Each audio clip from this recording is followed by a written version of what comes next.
और नमस्कार आप सभी लोगों को। थोड़ा सा मुझे बताना था ब्रेड इम्प्रूवर्स के इतने सारे ब्रेड इम्प्रूवर किस लिए डेवलप कर दिए। ऐसा एक सवाल एक कॉमन सा रहता है कि एक ही ब्रेड इम्प्रूवर काफ़ी क्यों नहीं था, बहुत सारे इम्प्रूवर्स की ज़रूरत क्या थी। तो मैं आपको ये थोड़ा सा शेयर करना चाहता हूँ कि असल में इम्प्रूवर एक ही बनाया था शुरुआत में, और उसके बाद से फिर वो एज पर द रिक्वायरमेंट वो धीरे धीरे बढ़ते गए, और इस तरह से अब ये कई सारे इम्प्रूवर आपके सामने हैं। तो अब ये सवाल, सबसे बड़ा सवाल ये पूछते हैं लोग, भाई इसमें से बढ़िया इम्प्रूवर कौन सा है, हमें तो बढ़िया इम्प्रूवर चाहिए। तो बढ़िया इम्प्रूवर सारे हैं, वो अपनी अपनी जगह पे बढ़िया हैं। हर एक की अपनी कॉस्टिंग है और उसके हिसाब से उसके अपने रिजल्ट्स हैं और उसके एंड यूजर्स हैं। सबसे पहला जो इम्प्रूवर है वो हमारा ब्रेड स्पाइस एम है। ये सबसे सस्ता और बढ़िया इम्प्रूवर होता है, जनरल सा है, कहीं भी कोई भी इसको यूज़ करता है और इसके रिजल्ट्स भी सेटिस्फैक्ट्री हैं। कॉस्टिंग भी काफ़ी कम आती है इसकी। इसकी जो कॉस्टिंग है वो करीब करीब 20 रुपये पर बोरी आती है, मतलब कि 100 किलो की जो बोरी ऐसा मान के चलें, तो उसमें करीब करीब 20 रुपये पर बैग का इसमें खर्चा आता है। और उसके अकॉर्डिंग इसकी जो क्वालिटी है वो काफ़ी बढ़िया है। सभी तरह के इसको बेकर्स यूज़ कर पाते हैं। जैसे कोई बहुत छोटा बेकर है तो वो लोग ज़्यादा महंगा इम्प्रूवर यूज़ नहीं करते हैं, उनका लॉजिक अलग है। उनका लॉजिक ये है कि भाई हम तो घी भी डालते हैं, तेल भी डालते हैं, चीनी भी डालते हैं, तो हमें इम्प्रूवर की उतनी रिक्वायरमेंट नहीं है, और उनका लॉजिक वो सही है अपनी जगह। जब वो इतनी सारी चीज़ें डाल रहे हैं तो इम्प्रूवर का उतना रोल फिर वहाँ पे रहता नहीं है। इम्प्रूवर का रोल वहाँ पर है जहाँ पे कॉमर्शियल बेकिंग होती है, बल्क प्रोडक्शंस हैं, और वहाँ पे कॉस्टिंग का एक बहुत बड़ा फैक्टर होता है उनके लिए, क्योंकि उनको बल्क में उस तरह की कॉस्ट उनको मिल नहीं पाती है। एक छोटी बेकरी जिस 400 ग्राम की ब्रेड को वो 50 रुपए की बेचता है, 400 ग्राम की ब्रेड को 50 रुपए की, एक छोटी बेकरी 100 रुपए की भी बेचते हैं। छोटी बेकरी खुद ही बनाई और खुद ही अपने काउंटर पे, इस तरह का। और यहाँ पे जो 400 ग्राम की ब्रेड है वो उनसे 1/4 में भी बिकने को राजी नहीं होती। तो वहाँ पर कॉस्टिंग का बहुत बड़ा एक हिंड्रेंस रहता है। तो छोटे बेकर्स भी उसको यूज़ कर पाते हैं ब्रेड स्पाइस एम को, और बड़े बेकर्स इसलिए यूज़ करते हैं बिकॉज उनको कॉस्टिंग का थोड़ा सा रहता है। हालांकि इम्प्रूवर में कॉस्टिंग कभी भी कॉस्टिंग बढ़ाता नहीं है इम्प्रूवर, ये आप ध्यान रखिए। आप कोई सा भी यूज़ करें, ये आपकी अपनी चॉइस है, बट इम्प्रूवर से कॉस्टिंग कभी भी बढ़ती नहीं है। क्योंकि उसमें एक तो आपका जो ईल्ड है वो बढ़ जाती है, रोटी आपको थोड़ी ज़्यादा मिल जाती है, प्लस क्वालिटी जो है उसकी वजह से आपकी मार्केट एक ठीक से हो पाती है, प्राइसिंग आपकी अच्छी हो पाती है, मार्केट में कॉन्फिडेंस रहता है प्रोडक्ट को लेके। तो ये सब जो पॉजिटिव चीज़ें हैं इम्प्रूवर के साथ, वो उसकी कॉस्टिंग को कभी भी बढ़ने नहीं देती, ब्रेड की कॉस्टिंग को या किसी भी प्रोडक्ट की। तो ये कभी भी नहीं सोचना चाहिए इम्प्रूवर के क्या, मतलब ये इम्प्रूवर वो नहीं है, कैल्शियम प्रोपिनेट नहीं है ये आपका एसिड नहीं है, ये कोई और दूसरा केमिकल नहीं है जो आपकी कॉस्टिंग को तुरंत बढ़ा देता है या कर देता है। ये कॉस्टिंग जो आप इसमें, मतलब मोटा हिसाब ये है, इम्प्रूवर में आपने 1 रुपया खर्च किया है अगर, तो आपको 2 रुपए, 3 रुपए, 4 रुपए, 5 रुपए दे के जाता है। सीधा हिसाब ये है। ब्रेड स्पाइस एम के बाद फिर क्या हुआ कि ब्रेड स्पाइस एम हमने डेवलप किया था 1999 में। फिर मार्केट की रिक्वायरमेंट के हिसाब से वो 2002-3 के बीच में हाई वॉल्यूम का बहुत बड़ा फैशन चल पड़ा बाजार में। हाई वॉल्यूम ब्रेड बनानी, हाई वॉल्यूम सांचे बड़े हो गए और वो हाई वॉल्यूम की तरफ। तो फिर वो हाई वॉल्यूम इम्प्रूवर एक बनाना था, तो फिर वो ब्रेड स्पाइस आर बना। तो उसकी जो कॉस्टिंग है वो करीब करीब 60 रुपये पर बोरी आती है। लेकिन उसमें भी वही बात है कि आपको प्रोडक्ट अच्छा मिलता है, क्वालिटी बढ़िया मिलती है। और ब्रेड इम्प्रूवर का जो इम्पैक्ट है वो सिर्फ इस बात के तक नहीं है कि भाई ओवन से ब्रेड निकली, अच्छी निकल आई, तो बस काम हो गया, इतना नहीं है। ब्रेड इम्प्रूवर का जो रोल है वो वहां पर भी है जहाँ पे जनरली लोग समझ नहीं पाते हैं कि ये भी इम्प्रूवर का ही एक रोल है। जैसे कि रोटी मशीन में दब जाती है स्लाइसिंग के टाइम पर, वो भी इम्प्रूवर का रोल है। फिर इसके बाद जब पैकिंग के बाद जब आप उसको क्रेट्स में लगा के और ट्रांसपोर्ट में गाड़ी में जब जा रही होती है रोटी, तो उस समय पे वो ऊपर से 2-2 अंगुल, 3-3 अंगुल खाली हो जाती है पहुंचते पहुंचते, वो भी इम्प्रूवर का रोल है। तो उससे रोटी का लुक खराब हो जाता है, जो पैकिंग है ढीली हो जाती है, तो वो ब्रेड का जो लुक है, जो काउंटर पे रखने की जो जो दुकानदार सोचता है, वो उसको नहीं मिलता। तो इसलिए ब्रेड आपकी पीछे रखता है, अच्छी वाली ब्रेड को आगे रखता है। तो ऐसे करके बड़े सारे फैक्टर्स हैं जो इम्प्रूवर के लिए, मतलब this is just not direct costing. ये कुछ डायरेक्ट है, कुछ इनडायरेक्ट है, और कुछ उसमें जो प्रोडक्ट की जो एक मॉरल एवेल्युएशन है उस पर भी जाता है। तो ब्रेड स्पाइस आर सबसे ज़्यादा जो बेनिफिशियल है आर, वो उसके लिए है जो बंस बना रहे हैं, पाव बना रहे हैं, रस्क बना रहे हैं, उनके लिए बहुत बेनिफिशियल है। क्योंकि ये जो बंस पाव और रस, ये बंस और पाव जो हैं, ये डजन के हिसाब से बिकते हैं। तो जो चीज़ डजन के हिसाब से बिक रही है, उसमें अगर आपने वॉल्यूम बढ़ा लिया, वेट कम कर लिया, तो वो ज़्यादा निकल आती, तो उसमें तो काफ़ी ज़्यादा प्रॉफिटेबल रहता है ये ब्रेड स्पाइस आर का यूज़। फिर इसके बाद हमने फिर वो क्लाइंटेज थोड़ी सी अलग हो गई, वो 5 स्टार होटलों के पॉइंट ऑफ व्यू से फिर हमने ब्रेड स्पाइस आई का डेवलपमेंट किया, क्योंकि वहाँ पे उन्हें क्वालिटी बहुत बढ़िया चाहिए होती है, कॉस्ट की उनको कोई परवाह नहीं होती। तो फिर उन्होंने ब्रेड स्पाइस आई डेवलप किया, जो कि हाईएस्ट क्वालिटी का इम्प्रूवर है।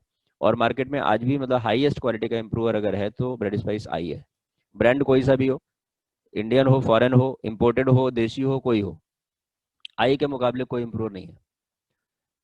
आई की जो कॉस्टिंग है वो हालांकि काफ़ी ज़्यादा आती है, तो लेकिन वो कॉस्टिंग से ज़्यादा तुरंत आपको वापस भी कर देता है। देखो मैं आपको बता देता हूँ, आई की जो कॉस्टिंग है वो तकरीबन 150 रुपये से लेके और 200 रुपये पर बोरी की आती है। बहुत ज़्यादा कॉस्टिंग है। लेकिन उसमें क्या है कि एक तो आपको जो सोया फ्लोर आप डालते हो उसकी ज़रूरत नहीं है। सोया फ्लोर उसमें डला हुआ है ऑलरेडी, वो इम्प्रूवर ही सोया फ्लोर में बना है। और हम सोया फ्लोर यूज़ करते हैं शायद वो आपको मिल भी नहीं पाता है आसानी से, क्योंकि इम्पोर्टेड है वो। और एंजाइम एक्टिव सोया फ्लोर है। जो एंजाइम एक्टिव सोया फ्लोर होते हैं उनका एक अलग ही बेनिफिट होता है ब्रेड में, तो वो हम डालते हैं, उसी में वो बेसिस पे बना है पूरा, उसी बेस पे। इसके अलावा आपको ग्लूटेन की ज़रूरत नहीं है डालने की। तो एक आपने, अगर आप सोया फ्लोर डाल रहे हो तो 60 रुपये किलो के आसपास की वो आइटम है सोया फ्लोर की। अगर आपने 1 किलो सोया फ्लोर डाला, 60 रुपये आपके वो कम हो गए। अगर आप 250 ग्राम भी अगर आप ग्लूटेन डाल रहे हो बोरी के ऊपर, तो वो करीब करीब 160 रुपये 170 रुपये किलो की आइटम है, 40 रुपये की आपकी ग्लूटेन कम होगी। फिर इसके बाद उसमें करीब 3 से 4 ब्रेड आपको फालतू मिल जाएंगी। वाटर एब्जॉर्प्शन पावर उसकी काफ़ी ज़्यादा है इम्प्रूवर की, तो काफ़ी अच्छा वाटर एब्जॉर्ब होता है उसमें। तो आपको अगर 4 ब्रेड अगर 800 ग्राम की एक्स्ट्रा मिल गई, तो आपको 100 रुपये वो मिल गए। तो इस तरह से वो बिल्कुल वापस कर देता है, कुछ रखता नहीं है अपने पास। इसके बाद जो आपको क्वालिटी मिल रही है वो एक आपका एडेड एडवांटेज है। तो ब्रेड स्पाइस आई की ये कॉस्टिंग है। पर्टिकुलरली बनाया तो हमने उसी के लिए था, हाई हाई एंड बेकरीज के लिए, लेकिन ये प्रोडक्ट बहुत अच्छा है किसी के लिए भी, क्योंकि इसमें क्वालिटी मिलती है और एक्स्ट्रा बर्डन कॉस्ट का नहीं आता है। फिर बाद में हुआ ये कि कुछ जो बाहर के जो क्लाइंट्स हैं उनका ब्रेड स्पाइस आई का वॉल्यूम थोड़ा ज़्यादा हो जाता है, आर का वॉल्यूम थोड़ा ज़्यादा हो जाता है, क्योंकि आर की जो डोजेज है वो 250 से 300 ग्राम पर बोरी है। मतलब कि ये 1 किलो मैदे पे 2 से 3 ग्राम है आर की डोज, तो वो थोड़ा ज़्यादा हो जाता है। फिर जो आई की जो डोज है वो 6 ग्राम से लेके 10 ग्राम तक की है, वो और भी ज़्यादा हो जाता है। तो ब्रेड स्पाइस एम के जैसा, अब एम की जो डोज है वो 1 किलो पर 1 ग्राम है। तो लोगों ने थोड़ा कहा कि यार ऐसा कुछ हो जाए कि डोज रहे एम की जैसी और इफेक्ट रहे आई के जैसा। तो फिर हमने आर को आर मैक्स में कंसंट्रेट बनाया, आर का कंसंट्रेट आर मैक्स बनाया और आई का कंसंट्रेट आई मैक्स बनाया। हालांकि आई मैक्स के रिजल्ट उतने अच्छे नहीं है जितने कि आई के हैं, मतलब this is very fact. Because I में हम एंजाइम एक्टिव सोया फ्लोर डालते हैं, तो एंजाइम एक्टिव सोया फ्लोर का जो इम्पैक्ट है वो डिफरेंट है। तो उसमें कुछ ग्लूटेन का भी परसेंटेज होता है, तो ग्लूटेन का भी और ये सब नहीं हो पाता। आई मैक्स में केवल इम्प्रूवर के जो मेन इंग्रेडिएंट्स है सिर्फ वो है। हालांकि वो ठीक है, मार्केट में ज़्यादा एक्सेप्टेबल है उसको, बिकॉज वो कहते हैं भाई हमें कम, थोड़ा सा मतलब कम जगह में आ जाता है, ट्रांसपोर्टेशन में भी इजी रहता है, और आई मैक्स में जो रिजल्ट हैं वो आई के जैसे हैं, मतलब एग्जैक्टली तो नहीं लेकिन हाँ उसी के जैसे हैं। तो इस तरह से ये प्रोडक्ट डेवलप हुए धीरे धीरे करके। फिर रस्क के लिए हमने स्पेशल उसको समझा जाना, और इतना सारा एक्सपीरियंस हमारा, जो इतना लंबा एक्सपीरियंस है इस इंडस्ट्री का, तो हमने रस्क में पहले तो हम जो ब्रेड इम्प्रूवर होते थे वही हम यूज करवा देते थे, और सारे लोगों को करते ही अभी भी वही करते हैं, ब्रेड इम्प्रूवर को ही रस्क इम्प्रूवर में यूज कर लेते हैं। लेकिन रस्क की जो रिक्वायरमेंट है वो एक्चुअल में डिफरेंट है। वो कैसे डिफरेंट है? रस्क में जो आपका फर्मेंटेशन टाइम है काफी लंबा होता है, और आप देखेंगे कि मोस्ट ऑफ द केसेस में सर्दी के मौसम छोड़ दो आप, बाकी के मौसम में आप देखेंगे कि रस्क के सरफेस पर जब आप फर्मेंटेशन के बाद जब आप निकालते हो, तो उसमें ऊपर के सरफेस पे बबल बबल बबल बबल, छोटे छोटे छोटे छोटे छोटे छोटे छोटे छोटे बबल आ जाते हैं। इसकी वजह से अब क्या हुआ कि एक तो ओवन में आपका जंप बहुत कम आएगा, या तो आएगा ही नहीं है तो बहुत कम आएगा। वैसे ही बेक होके निकल आया। चलो ठीक है। इसके बाद जब आप स्लाइसिंग में गए तो क्योंकि इसके सरफेस पे बबल होता है तो स्लाइसिंग के समय पे थोड़ा थोड़ा वो टूटने लगता है ऊपर। अब लेकिन यहीं पे काम खत्म नहीं हुआ। अब आपको जो स्लाइस किया हुआ है इसको आपने रीबेक करना है, क्योंकि रस के लिए उसको सुखाना है, दोबारा से बेकिंग आपने करनी है। दोबारा से बेकिंग होकर जब ये बाहर निकलता है तो क्योंकि उसमें बबल आ चुके होते हैं, बबल की वजह से ऊपर का सरफेस आप ध्यान ध्यान देंगे तो इस बात को आप महसूस कर पाएंगे कि मैं क्या बोल रहा हूँ। ऊपर का सरफेस टूटना शुरू हो जाता है, उसको फ्लाइंग क्रस्ट बोलते हैं वैसे इनकी बेकरी वाली भाषा में। तो वो निकलना शुरू हो जाता है, उचड़ना शुरू हो जाता है। जब लड़का उसको डीपैन करने के बाद, जब उसको बंदा ऐसे करके इकट्ठा करके 6-8 स्लाइस और उसको ठक ठक करता है, ठक ठक करने के बाद जब उसको थैली में डालता है, उस टाइम पे वो फिर से वहां पे वो झड़ने की शिकायत रहती है। इस तरह से जब वो भर गया पैकेट में, कितना ही अच्छा आपका पैकेट आपने बनवाया, कितना ही अच्छी प्रिंटिंग है, कुछ है, वो सब सेकेंडरी हो जाता है। अब वो जो ये झाड़न है, जो ये माल जो बुरादा सा बन रहा है, ये बुरादा उस पैकेट में आपकी पूरी प्रोडक्ट की जो लुक है उसको खराब कर देता है।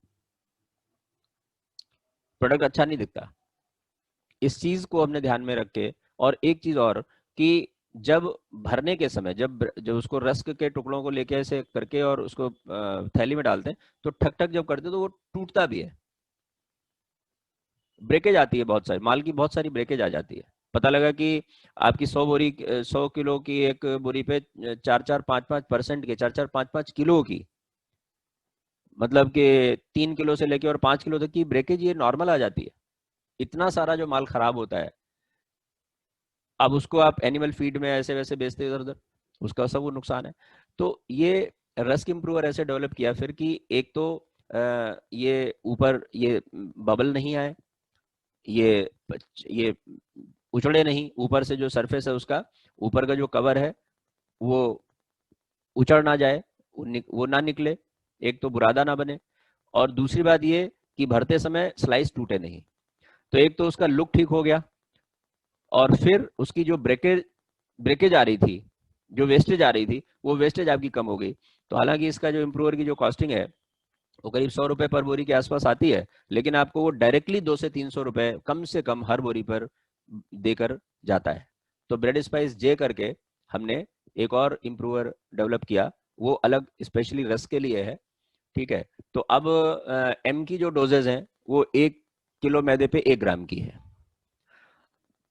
आर मैक्स की जो डोज है वो भी 1 किलो मैदे पे आधा ग्राम से लेकर 1 ग्राम तक की है।